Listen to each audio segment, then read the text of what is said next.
Alright guys, welcome back to another video on this 92 Nissan 300ZX. So, we got the engine in, as you guys saw in the little clip before this. Got the engine in. I still haven't done anything else to it. I pretty much have to do everything reverse order. We're putting bottom stuff together first and then work my way back up to the top, since I still have to do all the deletes on the intake. That'll be the last thing.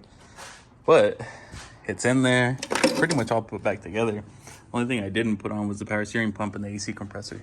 But the AC compressor is seized, and I believe something is clogged in the AC, because I was trying to blow through one of the lines on that side, and I couldn't blow through it. So something's clogged. Either the condenser is clogged, or the expansion valve, or something under the dash is clogged. But whatever it may be, I'm gonna fix that, because I'm not gonna go the summer without AC if I'm gonna drive this car.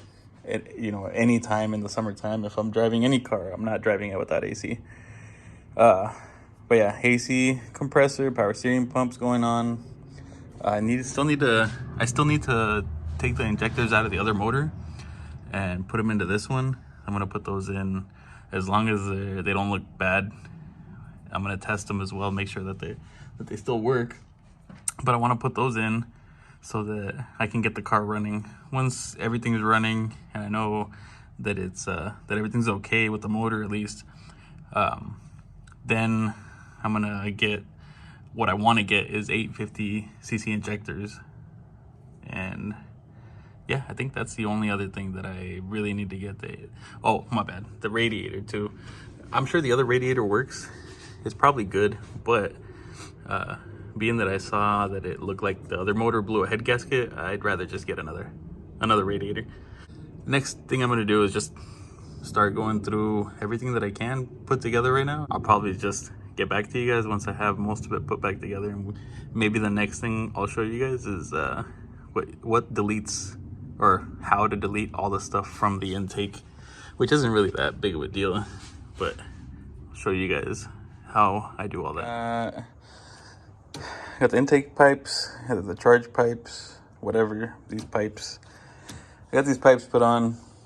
Got the power steering pump on, the alternator belt.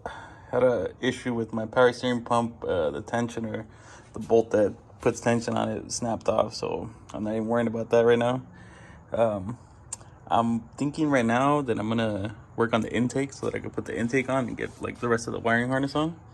And before I do that, I need to do the deletes on this thing, and I wanted to just show you guys real quick what you take off. But now that I was looking at it, it's not that big of a deal. You just, any of the hoses, vacuum hoses, coolant hoses that go underneath here, you're gonna be taking off. So like, these are the coolant ones that go on the throttle body. It comes out to the back. This is the vacuum one. I already started loosening it up. Take that off.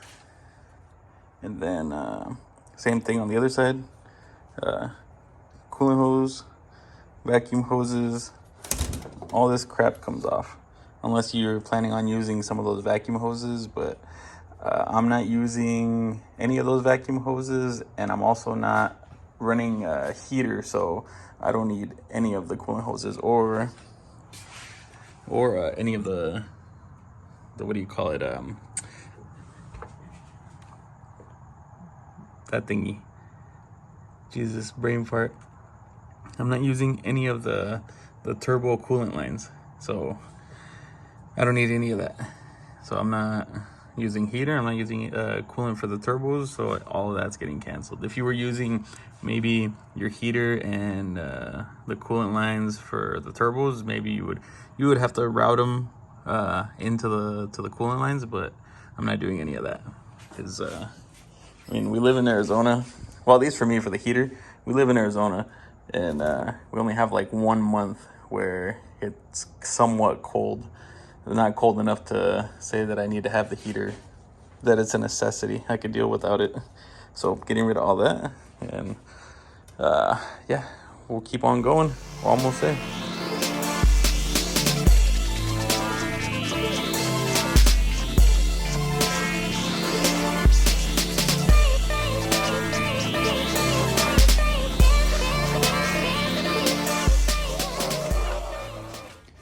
Alright guys, so there's that. I guess I went a little extra and I cut these off. You don't have to do that. You could leave those on if you want. Probably could have cut this off even more. And I was gonna cut these off, but I don't care about those. So I got all the stuff up over here. There's one of the bracket bolts for the bracket is part of the idle air control. Take that one off.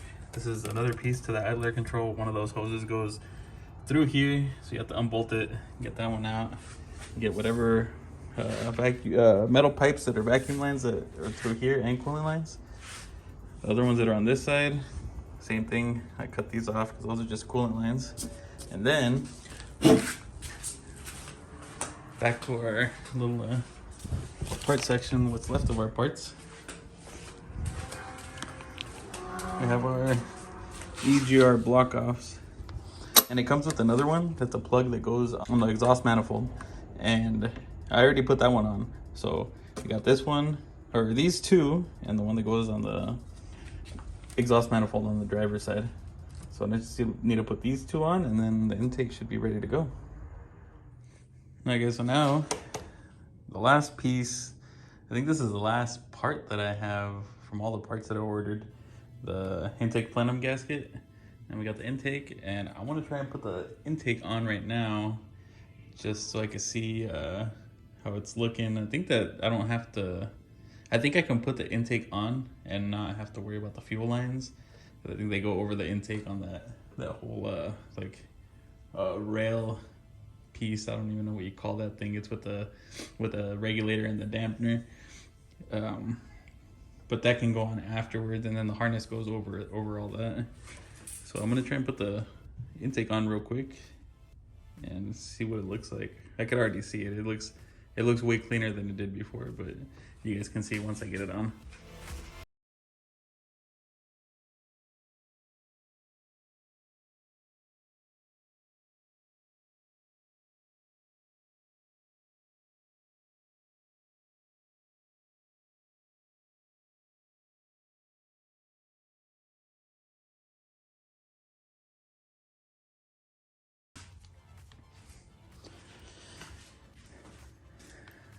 There it is, the intake on, intake plenum on. It just looks, I mean, I know it's still missing a few things like the fan and the radiator, but it's just, you can just tell how much cleaner it looks without all that crap that the normal twin turbo comes with. Another thing we're gonna be deleting is the rear steering, the Hikas. That's gonna go. I haven't ordered any of the, like the bar that goes in the rear for the rear rack. And then I need a power steering, an NA power steering pump. So I gotta find those things first, and once I do that, this section right here is gonna look a lot cleaner too. And then eventually I'm gonna tuck that fuse box there somewhere. This guy over here, the PTU, I moved that over here. This is where I had it on my other Z. So this is gonna be mounted right up here. This is gonna be in there with like some self-tapping screws. But yeah, that gets it away from the engine, because normally it goes up here right on the timing cover next to the coolant hoses. I don't know why they put it there, but one of those things that always ends up failing on these cars. You got a no spark, and that thing always goes bad. You move it over here, might still go bad, but at least it's away from the heat at that point. But okay, intake on. Now we can put the rest of the stuff up on the intake, like we can put the coils in, put most of the harness on, and then I have to buy some fuel line and some more vacuum lines, and then we can finish putting that together and hopefully get a start. Hopefully. The one thing I really haven't checked, and I wanted to check that, I probably should check that soon, is if the fuel pump even works. I don't know if the fuel pump works. You know, if it ends up being that the fuel pump is no good, I have another fuel pump, but maybe I should do that before I even try and start it. But Boom. And just like that, I have this thing almost put back together. And I thought I was recording and I wasn't. But you guys can see I got radiator in, fan clutch in, coolant hoses in. I decided to just put this old radiator in, put some water in it and pressurized it, and it didn't leak. So hopefully it's still okay, at least maybe to get a first start and let it run for a little bit. So yeah, coolant hoses, radiator, fan clutch, intake piping. There were a few connectors that I had to replace. A few coil connectors, the TPS connector. They're just, you know, typical things with these older Nissans. The connectors are always, you go to unplug them and they just fall apart in your hands. So I was able to get a few of those from the junkyard. Some new fuel lines. Most of it is put back together. There's just a few things that I had to fix, like part of the wiring that I had to fix, but for the most part it's almost there. And I already got these fuel lines hooked up. I just need to go grab another fuel filter. And the very last thing I was about to do right now is put on the balance tube. And that's pretty much it. Besides making sure that the fuel pump works, that's gonna be pretty much it in the engine bay. And it's been a long 3 weeks, but it's finally there. I wish I would have had more time to work on it, but life always gets in the way. So it's only been like a couple hours here and there when I can actually work on it. But we're here and we're almost done, and I can't wait to hear it start. So hopefully here soon in the next couple clips, we'll be seeing it start up, or at least try and start and see if we don't run into any other issues that we have to fix. I think that it was dusty. I don't even want them. Like, I just away from the station or what? Well, I'm gonna turn the key right now and see if we have Feel? I haven't tightened this one, so That should feel it, no? It should gear it. Does it even have fuel? What do you want to say? Si prende, sounded kind of no, like the battery went like. si prende, no vas a llorar, güey. Get out of the way. Scotty Kilmer's car. Come over here. Sit down in your car seat.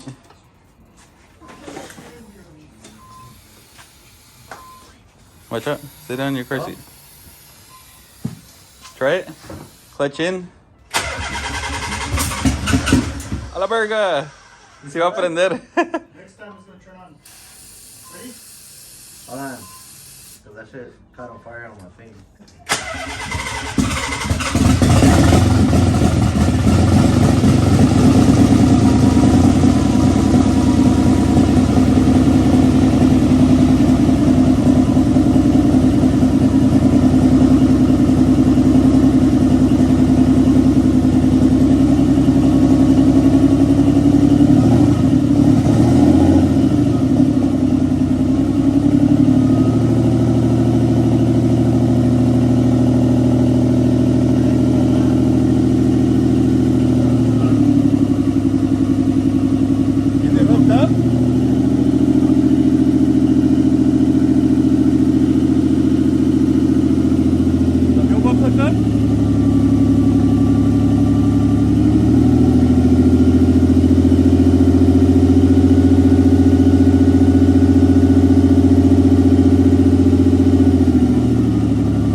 Yeah?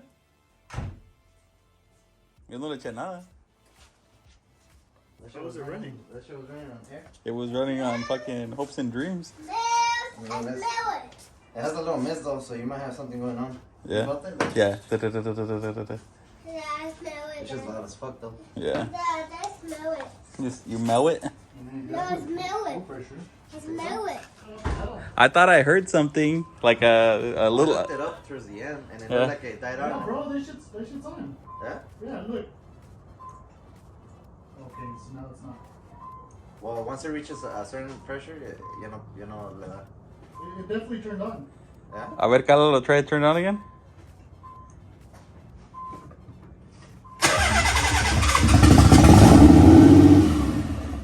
Did you turn it off? Yeah, I turned it off. But it obviously starts. You hear the pump? No, Bro, what the fuck?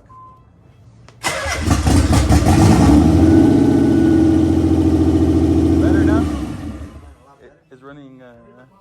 You heard the pump? Okay. But right now it was running without it though. Like it was running for a while without it. What the heck? And then I just plugged it in just to see. When I But you turned it can't on, hear it while this the car's last running. time, when you turn off the car, you hear the pump. Huh. Weird.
Alright guys, so as of right now we have run into a few issues with the car that we finally figured out.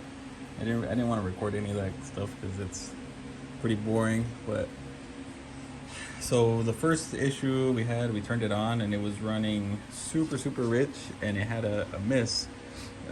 So I had deleted a bunch of the stuff that's like for emissions, and it goes down here in the wheel well. There's some vacuum lines that go down here and a bunch of crap. I should have taken a picture of that, but I ended up making a huge pile of all that emissions stuff that I don't need, and it's on this wheel well, and on the other wheel well there's some too, but on this side there's a vacuum hose. So this is the one that I have capped off right now. This one goes to the booster. I believe, yeah, I went to the booster and then it went down to like another. Let's see if we can see this.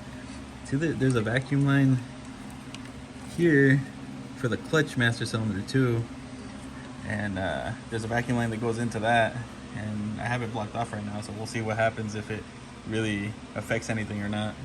We had that line. I had a massive vacuum leak there, and it was still running kind of iffy.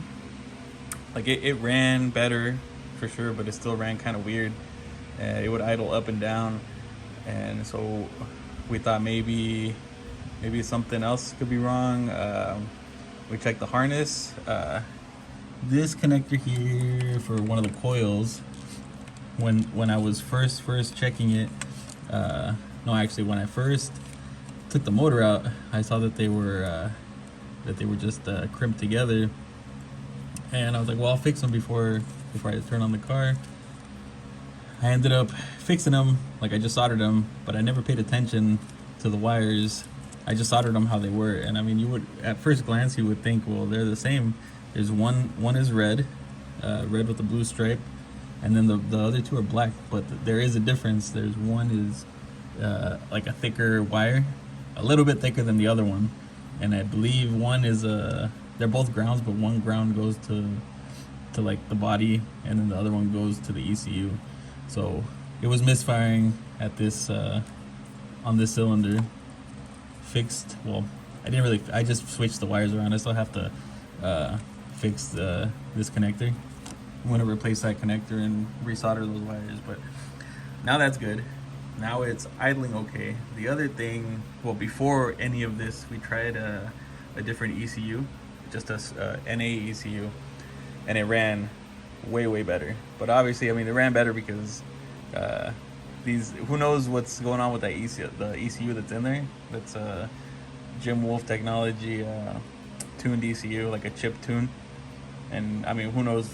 Maybe this car was already running like crap like this before, but it just seems like it needs another tune because it's running really rich, and putting the other ECU in made it run like a hell of a lot better. It ran way smoother. I should have recorded that. Maybe I still will. I'll swap the other ECU out again, but with the NA ECU, it ran smooth, and it did idle up and down a little bit, but not anywhere near as bad. So then, yeah, then I fixed those wires, and then I put the twin turbo ECU back in, and now it seems to be running a little better. It still idles up and down a little, but now there's no miss. And originally I was a little bit worried about one of these cylinders, because when we did a compression test, I believe it was this one right here on this side. The compression was a little bit low on it, but it's all good. It's all good now. Now that it ran a little bit, it's all okay. The other thing, let's see. The other thing we have an issue with is the radiator. So the radiator is leaking. After I let it run for a little bit, it started pouring out. I need to order a new radiator. I'm gonna order an aluminum radiator. So that's issue number 2. Well, issue number 1 is fixed now. I think all we need to do on that side is maybe get another ECU. I'm thinking about just getting another ECU. It has to be between 90 to 92 so that I can send it off to Z-Shack and get tuned.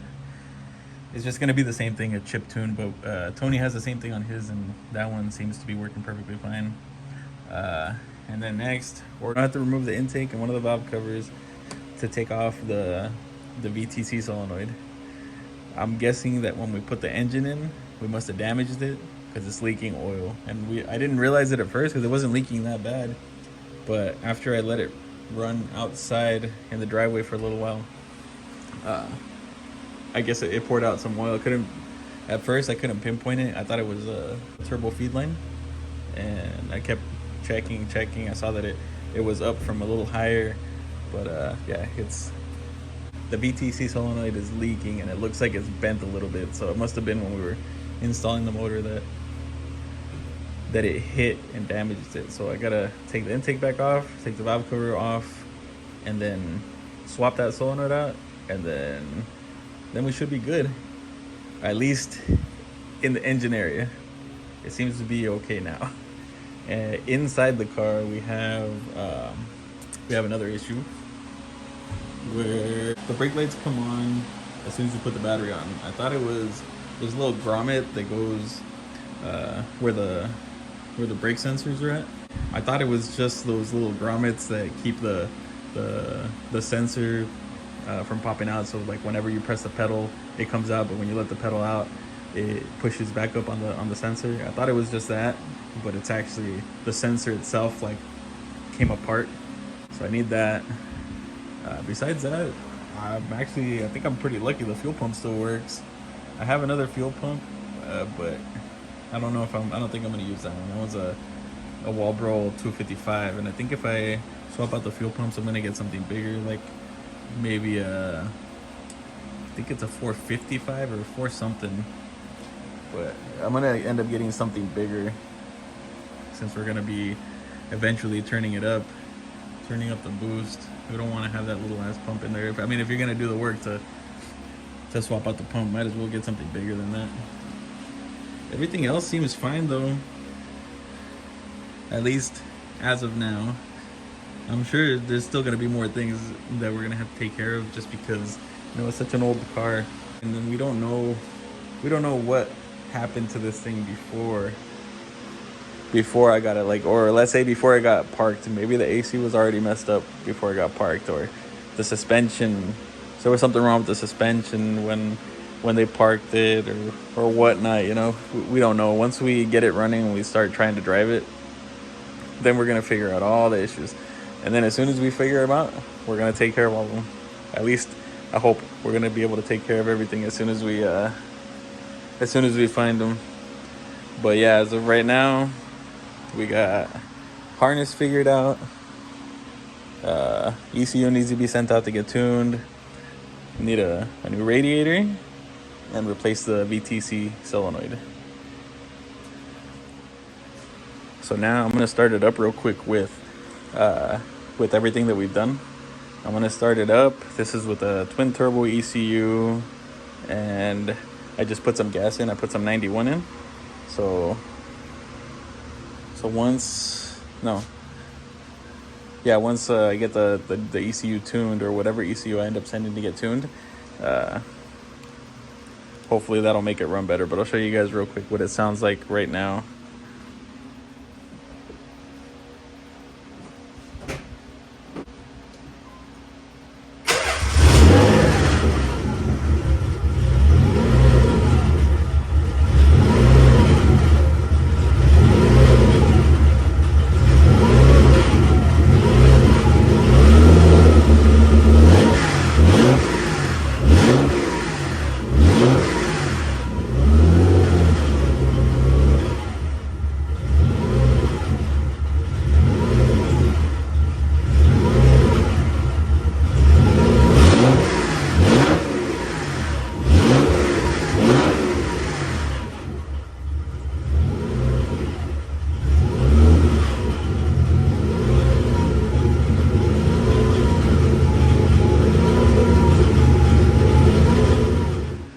All right, there you go, guys. So it runs all right. It just it idles up and down like that. But when I have the NA ECU on there, it idles so much better. The idle stays consistent. Like it idles perfectly fine. But I think me and Tony were talking about it's probably just running really, really rich, because earlier, it's not doing it now, but earlier when we turned it on, we were seeing black coming out of the exhaust. So that could have been also from that one cylinder that was misfiring, but more than likely just from running super rich.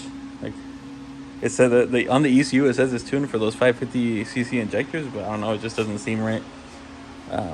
Another thing that I didn't talk about is that I installed the old exhaust back on. The only thing I did was that I cut off the mufflers.